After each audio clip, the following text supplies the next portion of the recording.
Welcome back to India Tonight. We're discussing the critical question, what needs to be done to resolve the crisis in Kashmir? Umar Farooq, we ended part one with the thought that what the government faces is in a sense a challenge of sovereignty, to borrow Professor Wahid's memorable phrase. Would you be prepared to talk directly to the Prime Minister if he were to invite you? Well, Karan, as far as the present situation is concerned, unless and until the killings have stopped and this massacre of our youth, which is happening on the streets of Srinagar day in and day out, there can be no dialogue. Dialogue and killings cannot go hand in hand. New Delhi has to understand it very clearly and categorically that the people of Kashmir are today demanding that their aspirations for self-determination. But can I interrupt? Can I interrupt? One way of responding to that demand about their aspirations is if someone like you were to agree to meet the Prime Minister in Delhi. You see, Karan, it's not that we have not met the Prime Minister. 2004, 2005, 2006, we have met Prime Minister Vajpayee. We met Mr. Manmohan Singh. But what happened? The Hurriyat gave suggestions, proposals. Unless and until you change the situation on the ground, give some respite to the common man. You're not prepared to trust the Prime Minister one last time? We are asking that let the Indian government first take initiatives on the ground. Let this whole process be made credible. Okay. We have given suggestions. For example, the issue of the Armed Forces Special Powers Act.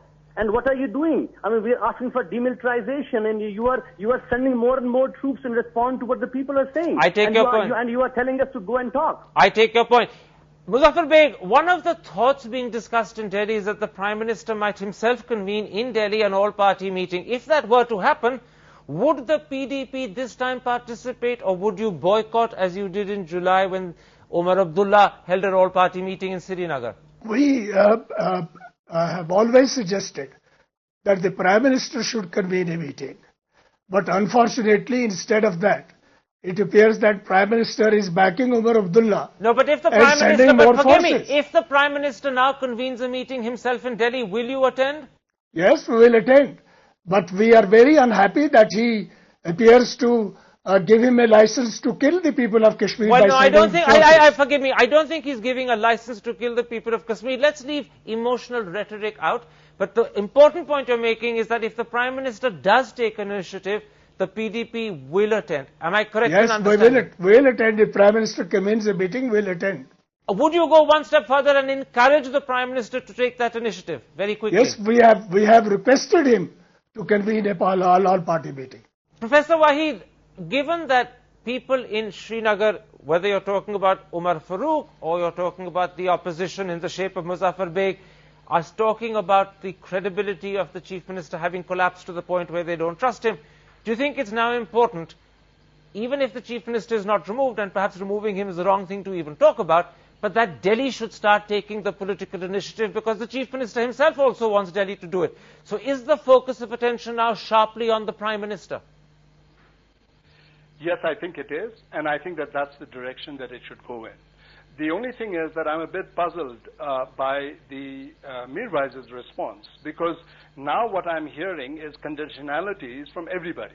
For example, Delhi is saying that we are not going to talk unless you stop the the protests and so forth. And the Mirwaiz is in turn saying that we are not going to talk until you withdraw troops and so forth. I think that this is something where the people of Kashmir then get squeezed into.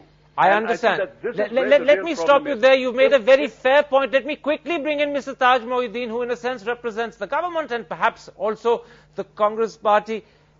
Mr. Mohiuddin, you've heard people say that the time has come for the Prime Minister to take an initiative and to drop conditions. Are you prepared to make that recommendation to Delhi? You are in Delhi at the moment. Very quickly. Yes. Let me first clear one point, that this sovereignty is not negotiable at all. The issue of sovereignty is not negotiable. We have to find a solution for Kashmir within the Indian Constitution. But can I come back to the critical question?